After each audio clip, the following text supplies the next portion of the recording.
Hello, I'm Blaine Bartlett, and just a real quick introduction. I am the CEO and president of an organization called Avatar Resources. It's a consultancy I founded in 1987. At one point, we had, prior to the pandemic, offices in 4 countries around the world. Primarily, what we focus on is leadership development. And specifically in the context of how does an organization implement strategic change? My work has been primarily focused in the C-suite arena, working with executives and their teams across market sectors. A lot of work today in pharma, in healthcare, telecom, and in tech. DeFi, in that, those sorts of sectors. A lot of disruption, a lot of change. So I think our chat today is going to be particularly interesting as we explore this. So that's who I am, and Sharon Burstein is my co-collaborator on this. Sharon, why don't you go ahead and just introduce yourself? Well, Blaine, it's a pleasure to be here with you and collaborating tonight. I'm Sharon Burstein, everyone. I'm CEO of Sharon Burstein International. I'm a global speaker. I write books and hold events, and I'm all about building you up to be the best that you can be. Changing lives, building futures, that's what I'm all about and have been for more than 30 years. So I take all of my global experience with all the media companies and a lot of diverse things that I've done through the years, and I love to work in collaboration with people like Blaine. And tonight I'm building you, your leadership up so that you can be the greatest success that you can be in all aspects of your career, leadership, and life. Has been in leadership development for literally over 40 years now. Hence the gray hair. So it's taken me a while to come up with a definition of leadership that I think is going to be applicable for what the topic of our chat is today. And the idea here, the title of this fireside is leading through change and disruption. So the question I think that needs to get tabled very quickly here is, what is leadership? And it kind of gives us a framework to organize the conversation here. I've defined it. Ultimately, I've come to this definition about 10 years ago. Leadership is the activity of co-creating coordinated movement in a system that produces the actions necessary to get the result I want. So there's 2 pieces to it: co-creation and coordinated movement. And the reason I came up with this definition is that most leaders that I've coached over the years default towards coordinated movement. If I can just get the team aligned, if I can get behavior set up and get strategy, then we get the vision, we get the strategy, we get the tactics, and away we go. What we're missing in that model, and that's a very traditional model, is the nature of co-creation, ownership transfer, so that people have skin in the game in a very fundamental way. And that's where co-creation comes in. So, and I'm just kind of positing this for you to just kind of unbundle this. I can get coordinated movement, but oftentimes it shows up as compliance. And compliance becomes a very tricky thing to navigate. The carrot and stick approach that many leaders are very familiar with comes into play here. Co-creation has to do with my beingness as a leader, the who that I am, that I'm bringing to the table, that allows for people to connect with my possibility, with my idea, with my ideals, in a way that they can then begin to coordinate more effectively. So it's a be, do. Co-creation is be, coordinated movement is do, and then we get the have. So it's the be, do, have structure rather than the do, be, have dynamic. So with all the change that we've got going on in the world today, with that idea of a model, and I'm not saying it, Moses didn't hand these to me on a tablet, but just kind of your thoughts on this in terms of your experience with how leaders are approaching change today. Well, I think we are in a very changing world today. There's no question. And leaders are all about visionary, because there always has to be somebody at the top. So I think there's looking at the co-way, but so often that leaders look at as being powerful. And I think what leaders also need to take a look at is leaders are all about building others. So its leadership is about strength, understanding, courage, and sacrifice. And leadership is not just building the leader, but it's all about building effective teams to really execute those vision. And today, in today's world, I think we've seen a lot of changes. We're seeing changes continuing to evolve, but great leadership is about vision and certainly about communication. And Mhm. at every level, it crossing every industry. And I think, I don't know about you, Blake, but what I have found, it not only developing leaders and leadership and talking about it, is that I find that it's a skill set that we need to work to develop much earlier in our youth to build stronger leaders from the beginning, building greater confidence, self-esteem. And I think that is one thing if right now with all the changes that we're seeing in the world, that I'm really concentrating a lot of my strengths, my efforts, and a lot of time in really working to develop the next generation of leaders. I love that take on that. Yeah, there's a distinction that I make between a leader and leadership. Mhm. And when you strip away the characteristics, the personality and dynamics that individuals bring to the table, what a leader fundamentally does at the end of the day is they cause movement. I mean, that's all any leader ever does. They cause movement. They cause change. So that's a very simplistic definition, and it's a very simplistic way of looking at what a leader is. But by that definition, and this is why I'm intrigued with that definition of a leader. It's anybody that causes movement. I'm intrigued with it because by definition, everybody is a leader. Because everybody is always causing movement, regardless of the system or the family or the organization they're in. They show up, and everybody has to adjust to the presence of that individual that just showed up. They're causing movement in some way, shape, or form. So the question isn't, am I a leader? The question is, am I effective as a leader? And the question of effectiveness is one of leadership. And that's where I think at least that's what I'm hearing you speak to, is getting real early on people to begin to appreciate that effectiveness, your effectiveness as an individual in any environment that you're in, makes a difference. I think that really great leadership is about taking responsibility. So Yep. taking responsibility is step one in any leadership role, whether you're a leader or taking a leadership role, taking responsibility for your actions, your deeds, your thoughts, and really having, developing trust. So I want to trust the people that I'm working with. So you need to have trust in the people that are in front of you, the people that are in front and back of you, and leading with a sense of integrity. Yeah. Because I want to Absolutely. know that not only the leader that I'm working with, Blaine, and people such as you, but I want to know that somebody is filled not only with vision, but integrity, optimism. Yeah. We all know we have to adapt, but trust and responsibility. Those are such key elements because you cannot have leadership without responsibility. If you're not going to take responsibility for your actions, then you are not a leader. If you're just leading during the good times, because everybody is great about when everything is going right, yes, it's all, I'm taking all the accolades. But a true leader is there to take that responsibility and accountability when times get tough. But there's still the cheerleader to bring everybody together and keep everybody cohesively together as we work to move forward.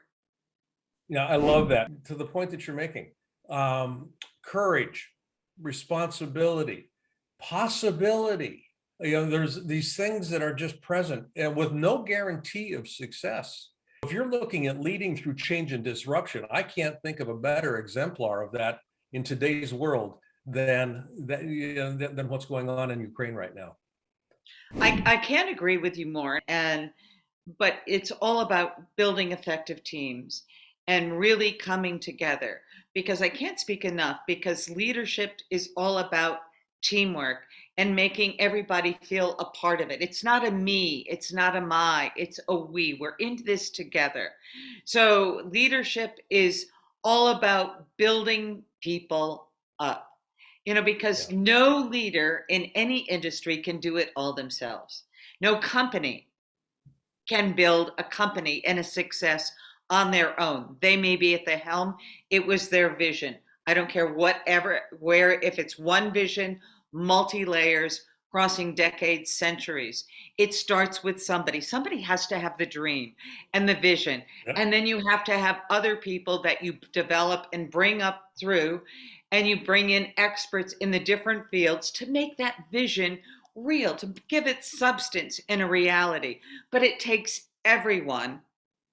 But you want to really have people, buy into that vision, to feel a part of it. And it comes from communication, and it comes from building a culture that is an inclusive culture of collaboration. One of the classic questions that I get from a lot of the leaders that I work with is, yeah, I don't know what to do right now. Yeah, and really, it's a kind of a question of how do I know what to do when I don't know what to do? You have to find a way to get people to connect with you and collaborate with you in order to define what that next step is going to be, because you can't know sometimes what that next step is going to be, particularly with the kind of disruption that we're experiencing, because this is uncharted territory. Yeah, we haven't been through a pandemic before. We haven't been through a lot of the stuff that we're going through before. And I think optimism, I think that's a key. You can either approach pandemics or anything with a pessimistic or optimistic attitude. Leaders are all about optimism, trying to look at Mhm. not how things don't work, but I like to work, and I think you are the same way, that how do we make this work? If this doesn't happen, what other approach can we use to try and push through the middle? We know what the beginning is like, we know kind of what the end may be. How do we push through the middle, which is always the hardest part? Yeah. And that's when so many people quit. In leaders and leadership, doesn't matter what industry you're in, lots of times this is when people give up. When the tough get going, the going get tough. And that's when leaders really show their true colors and really are cheerleaders. Because a great leader is all about being a great cheerleader for everybody that is with them. And again, it's a team effort. You have somebody who may be at the helm, but every person plays a vital role. And I can't say that enough in every industry, across everything, that there is no success that happens by one individual, but that it is really a collaboration and a team effort to get everything to that success. From my idea, from maybe a small company to going publicly traded, to being a global company, to having corporations and different diverse companies, or different locations around the world. You don't do it on your own. Yeah, you gotta. Yeah, one of the things that I'm hearing you speak to is, when you're getting everybody involved, you're basically giving people permission to be heard, Mhm. and not so much permission as much as you're just acknowledging that they have a voice that is worth listening to, and is valued because it has because you have a voice. Yeah, and just intrinsic value. Again, the theme of our little chat here is leading through change and disruption. One of the things that seems to be going on as a consequence of change and disruption right now is, we got people, quitting all over the place. And research data is beginning to show that people that are staying behind, that are actually being retained are, there's a very simple mechanism by which leaders can actually retain their people. And it is very simple. It's acknowledgement. It's just Absolutely. acknowledgement. And you have a voice. You're valuable. We appreciate. I mean, we really appreciate you being a part of who we are. That is, I mean, it seems so simple, but it's crazy how often that gets missed. It's so true, because I have a vision and you have a vision. When you bring everybody together, it's, one of the most powerful things that I think I want to get across to everybody who's with us here listening on this, is that listening is the greatest skill set of a leader. While we do a lot of talking, it is listening. Speak softly, listen loudly, because everybody has a voice. You may have an idea, but it's when everybody starts to build upon those ideas, that's when the greatness really starts to come. And people want to be heard, and they deserve to be heard. If you're part of my team, I certainly value you. I want to hear what your thoughts and opinions are as much as I want to know your dreams. Because if you're working for me and we're working with the end in mind, then I really need to spend time as a leader is to get to know the other members of your team, not only what they are doing for you to achieve your dream or my dream as a leader and what my vision is, but also what are their dreams. And that comes to understanding and listening, and that you're a part of a team. And a team is kind of a family. And together, everybody, of course, achieves more. So the leader is, I look at as the conductor, because a great leader is like the conductor of the orchestra. Sometimes you're more prevalent, sometimes you're a little softer, but it all comes together. If we really want to really build something very special, it takes everybody with a voice, and sometimes loud and soft, coming together, but in good harmony. And that's how that's how I look on a lot of leadership in building my teams. But communication is a key. One of the things that I've come to appreciate very specifically is that any organization, and I don't care whether it's a business, whether it's a nonprofit, whether it's a family, all organizations are simply a collection of individuals that are in relationship. That's all any organization is. And if the relationships are working relatively well, you're going to have a pretty good shot at success. Now, the most obvious relationships are the individual. My relationship with you, your relationship with your boss, and my relationship with my vendors, my customers, those interpersonal relationships. But we also have relationships with vision, with values. We have relationship with the change that's going on. And this is where, to your point around communication, a lot of the leaders that I've worked with believe that they need to present this facade of certainty. I know what I'm doing. I'm the leader. I have, I'm supposed to have the answers. The problem with that is there's no place for people to connect with, through that facade. An old mentor of mine years ago said that we connect through vulnerability, and we disconnect. This is the addition that I put. We disconnect through certainty.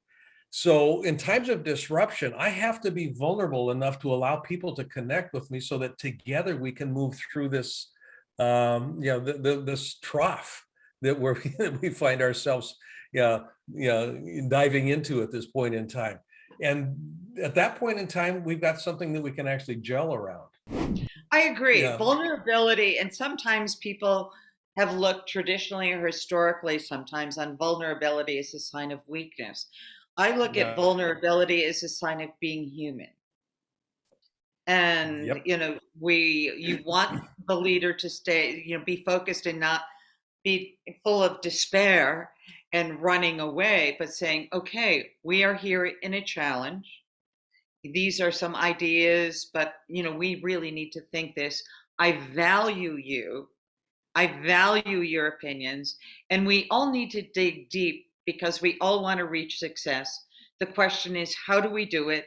And we need to come together in unity, in a unified way, to be able to achieve this. People, the next generation, people moving forward, because there's always going to be somebody, as we move forward, there are always people behind us. We also need to be, as leaders, great mentors to people behind us and bring those people along, because no leader gets where they are anywhere without the help and assistance of mentors who have helped them in different ways in their careers and in their life. Absolutely. And I had to speak for myself. I've had coaches all my adult professional life. I've had a number of different coaches working with me, as well as mentors. I seek mentors out on a regular basis, and at my age, they're getting hard to find. Just getting wiser. but they're still there. They're still there. Disruption and change. And I'm just going to throw this out here just as a conversational. The mindset of a leader that embraces change, I think, is one that recognizes that change is fundamentally about growth. And growth is nature's way of actually thriving. And if we're not thriving, if we're not changing as an organization, we're actually not going to be successful. We're not going to be, as a species, we're not going to be successful. And that whole dynamic, how, in your experience with the work that you do with the leaders that you work with, how do they embrace change, or do they tend to shy away from it?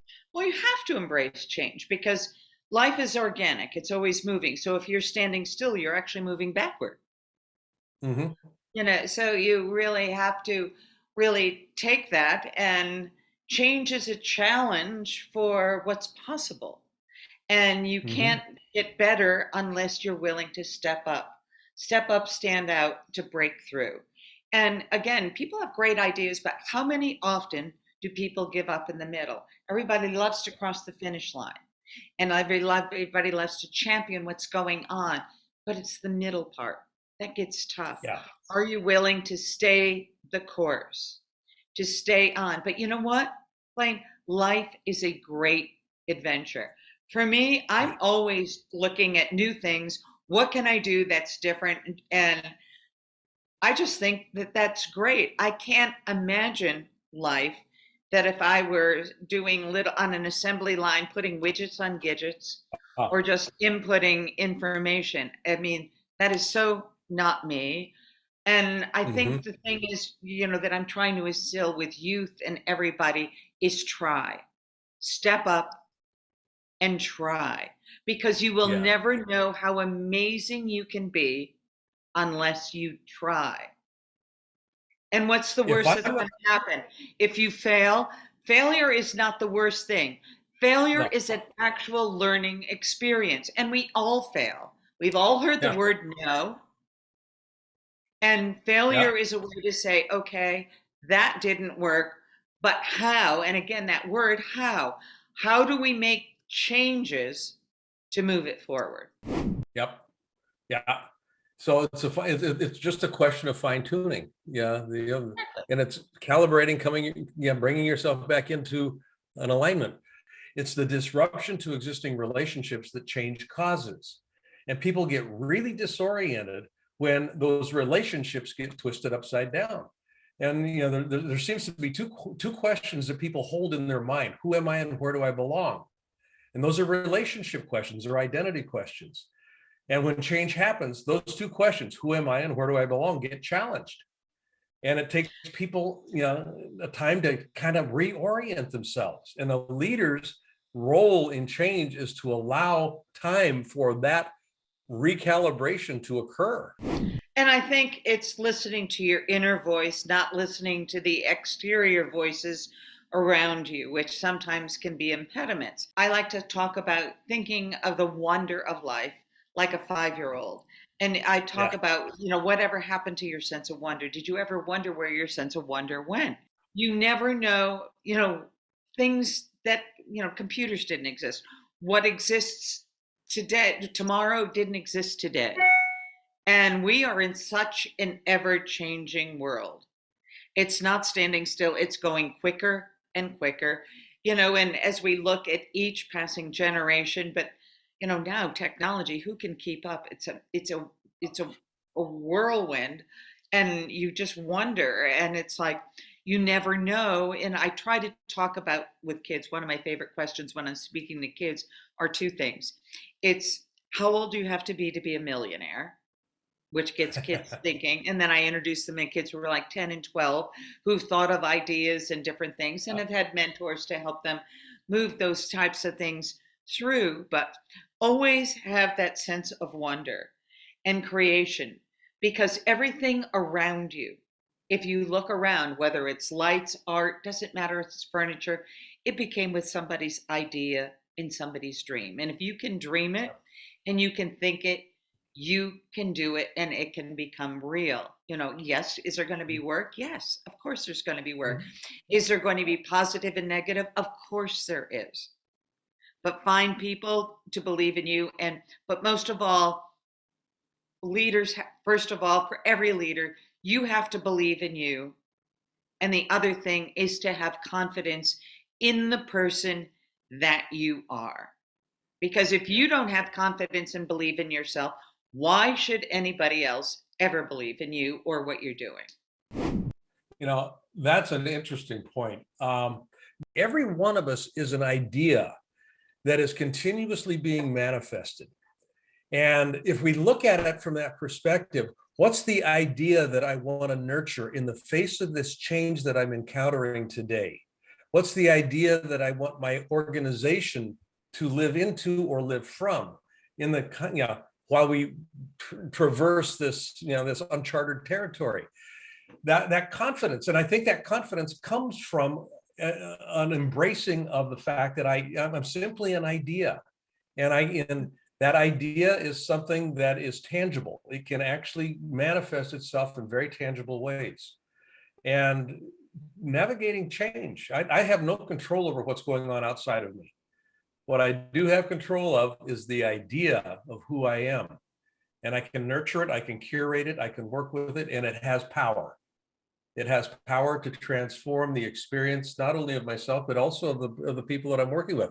I mean, President Zelensky, Ukraine, as an idea, he is embodying something that is phenomenally powerful.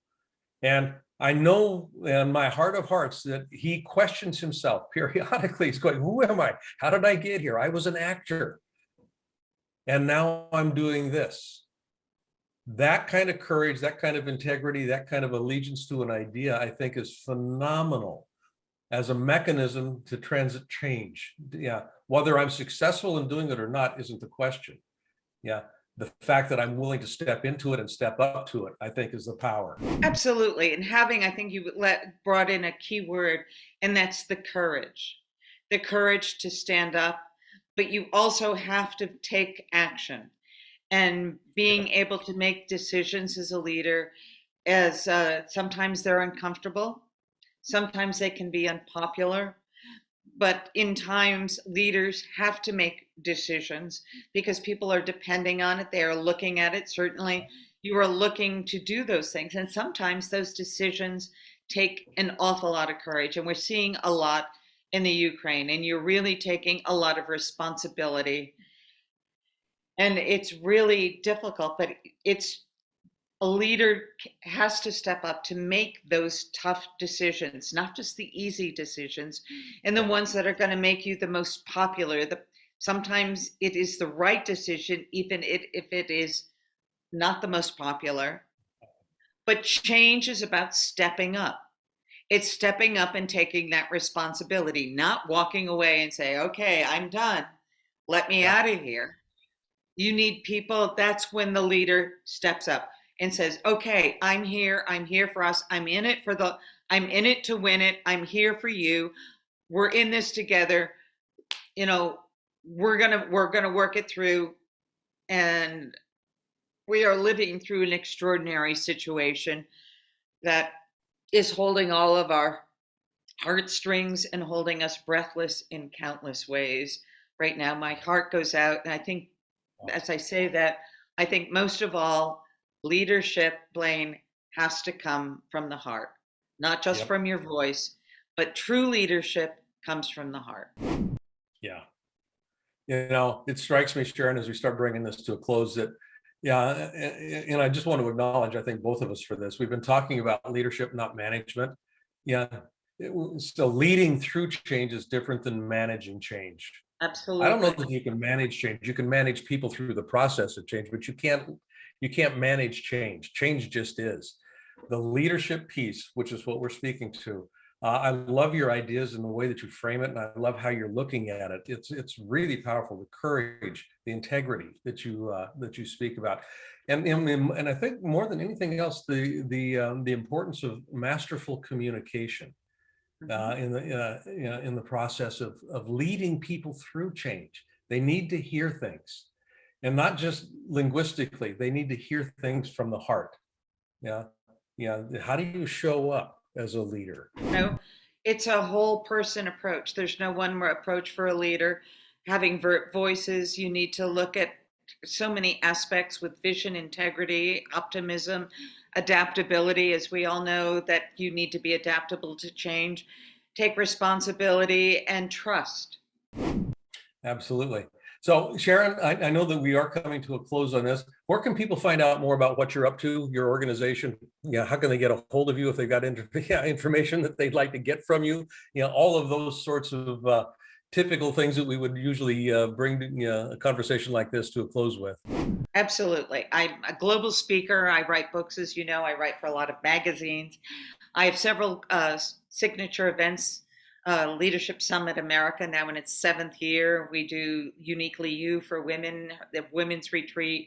We do Olympic Leadership Boot Camp. You can all find it on www.sharonburstein, SharonBurstein.com. I'm an open book. If you reach out to me through any form of social media or whatnot, I am a huge communicator, and I always get back to people. I love, most of all, what I love about all of my speaking and everything I do is changing lives and building futures, and doing everything I do with excellence. So that's what I'm all about, and however I can help others. Great, great. People can find out more about me at blainebartlett.com. One of the things that I think that people may be interested in, particularly those that are listening today from a leadership perspective, I run a leadership mastermind program that is ongoing. You can come into it at any point in time. There's not an entry point. It's a full year, so you can start anywhere in the year, and you'll just cycle through and you pick up the beginning at any point in time as it comes through.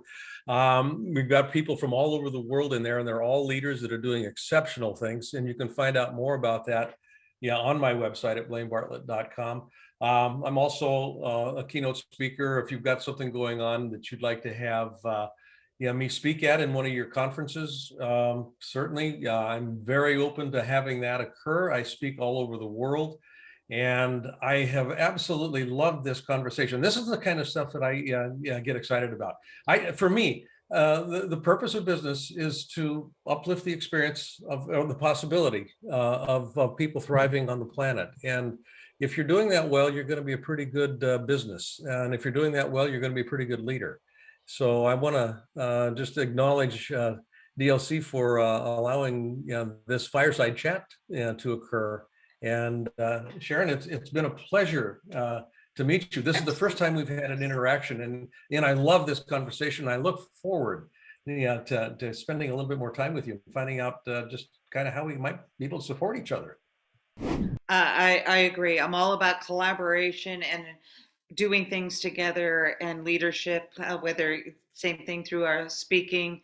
I do a lot of executive coaching and one-on-one, but Blaine, we definitely need to do a few more things together. I think this is just the beginning of you and I working together in a number of capacities. So it's been an honor. Thank you, everybody who's been with us. It's been our pleasure to be a part of your lives. Thank you, and have a good rest of your day, folks.